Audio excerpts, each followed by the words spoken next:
أعوذ بالله من الشيطان الرجيم. بسم الله الرحمن الرحيم.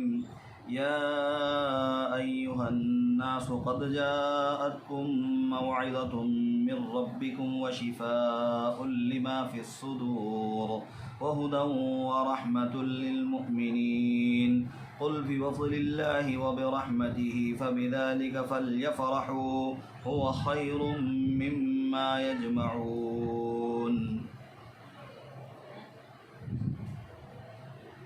اے لوگو، یقیناً تمہارے پاس تمہارے رب کی طرف سے نصیحت آئی ہے اور وہ شفا ہے دلوں کے امراض کے لیے، اور ہدایت ہے اور رحمت ہے مومنین کے لیے.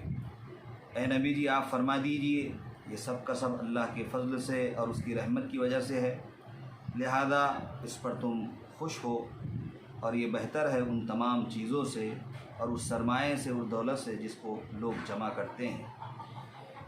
ناظرین گرامی، یہ سورہ یونس کی 57 اور 58 والی آیات ہیں.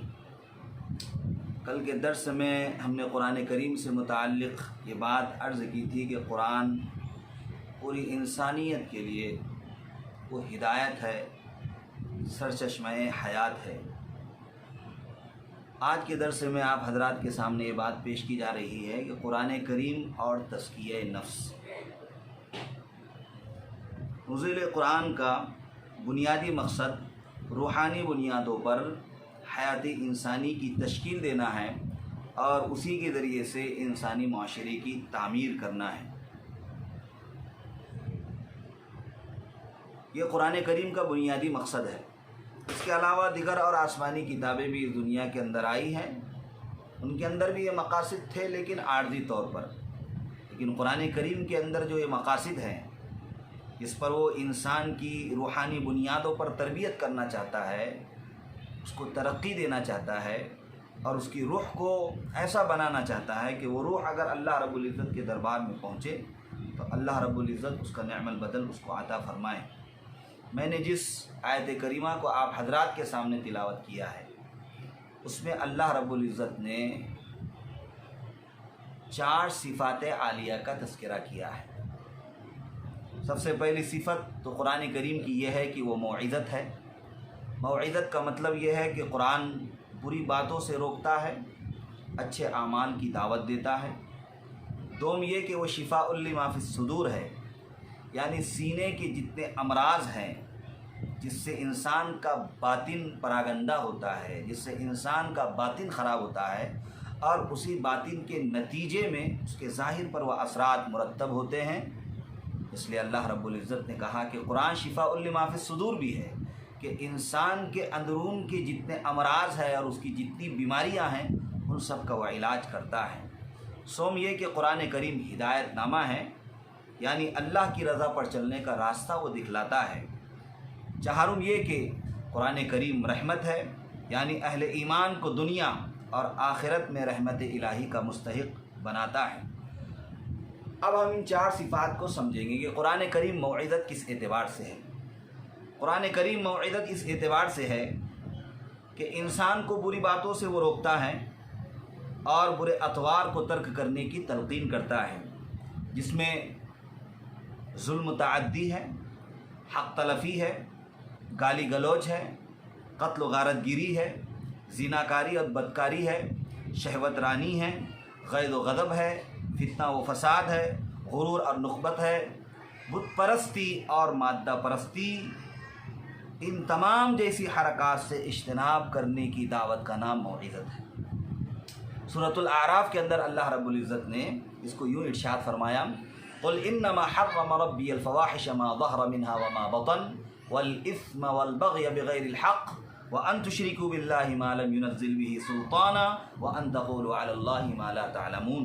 اے نبی جی، آپ فرما دیجیے کہ بے شک میرے پروردگار نے ان فواحشات کو حرام قرار دیا ہے جو ظاہری ہو اور جو باطنی ہو، اور گناہ کے کاموں کو اور ناجائز بغاوت کو، اور یہ کہ تم اللہ کے ساتھ شرک کرو جس کی اللہ رب العزت نے کوئی دلیل نازل نہیں فرمائی، اور یہ کہ اللہ پر تم ایسی باتیں کہو جس کا تمہیں علم نہیں ہے. گویا کہ ان آیات کے اندر بھی اللہ رب العزت نے انسان کے ظاہری اور باطنی امراض کی طرف نشاندہی کی ہے کہ یہ اللہ رب العزت نے اس کو حرام قرار دیا ہے۔ قرآن کریم اوصاف رذیلہ کو کہیں محرمات سے تعبیر کرتا ہے اور کہیں منکرات سے تعبیر کرتا ہے اور کہیں فواحش سے تعبیر کرتا ہے اور کہیں معصیت سے تعبیر کرتا ہے۔ انسان کا باطن جتنا سورے گا اتنا ہی اس کے ظاہر پر اس کا اثر ہوگا، اور یہ انسان کا وہ پہلو ہے کہ انسان کے باطن کو دوسرے لوگ بہت کم دیکھتے ہیں، بذات خود انسان بہت اس کو محسوس کرتا ہے۔ قرآن کریم میں ایک جگہ کہا گیا وَأَمَّا الَّذِينَ فِي قُلُوبِهِم مَرَضٌ فَزَادَتْهُمْ رِجْسًا إِلَىٰ رِجْسِهِمْ، کہ جن لوگوں کے دلوں میں مرض ہے وہ مرض بڑھتا ہی چلا گیا اور ان کی گندگی بڑھتی ہی چلی گئی۔ لہذا ان تمام غلاظتوں سے اور خباثتوں سے اور ان نجس چیزوں سے قرآن کریم موعظت کر رہا ہے، دعوت دے رہا ہے کہ انسان اپنے آپ کو ان چیزوں سے بہت دور رکھے اور ان چیزوں سے اپنے آپ کو اتنا دور رکھے کہ وہ اللہ رب العزت کے دربار میں کامیاب اور کامران ہو جائے۔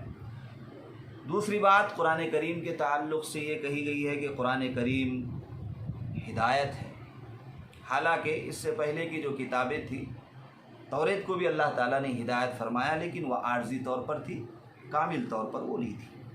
ایک جگہ اللہ تعالیٰ نے کہا وَآتَيْنَا مُوسَى الْكِتَابَ وَجَعَلْنَاهُ هُدًى لِبَنِي إِسْرَائِيلَ، کہ ہم نے موسیٰ علیہ السلام کو کتاب عطا فرمائی اور ہم نے بنی اسرائیل کے لیے اس کو ہدایت فرمایا، جبکہ قرآن کریم ہدی للناس ہے، پورے انسانوں کے لیے ہدایت ہے، جبکہ تورات صرف بنی اسرائیل یہودیوں کے لیے اور نصارہ کے لیے خاص تھی۔ اللہ تتخذوا من دونی وکیلا، کہ تم میرے علاوہ کسی اور کو کارساز نہ بناؤ۔ تیسری بات یہ ہے کہ قرآن کریم انسانوں کے لیے رحمت ہے، اور وہ رحمت اس لیے ہے کہ جب انسان ان تمام غلاظتوں سے اور گندگیوں سے اپنے باطن کو پاک کرتا ہے تو اللہ رب العزت کی رحمت الہی کا وہ مستحق قرار دیا جاتا ہے، اور وہ انسانی معاشرے میں ربانی قدروں کا نمائندہ قرار دیا جاتا ہے۔ اس وجہ سے اللہ رب العزت نے قرآن کریم کو سراپا رحمت بھی قرار دیا ہے۔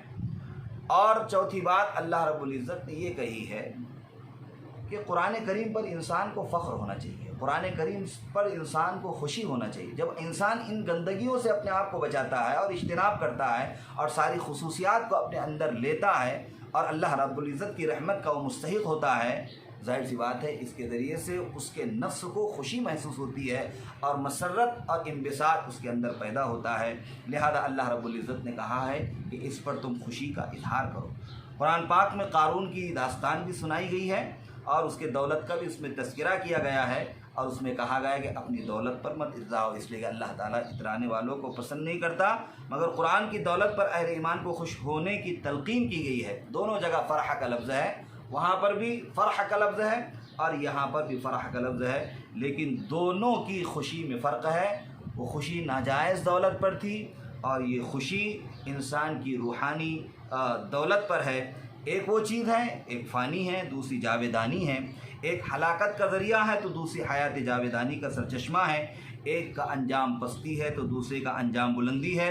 ایک کی خوشی جھوٹی ہے تو دوسرے کی خوشی حقیقی ہے۔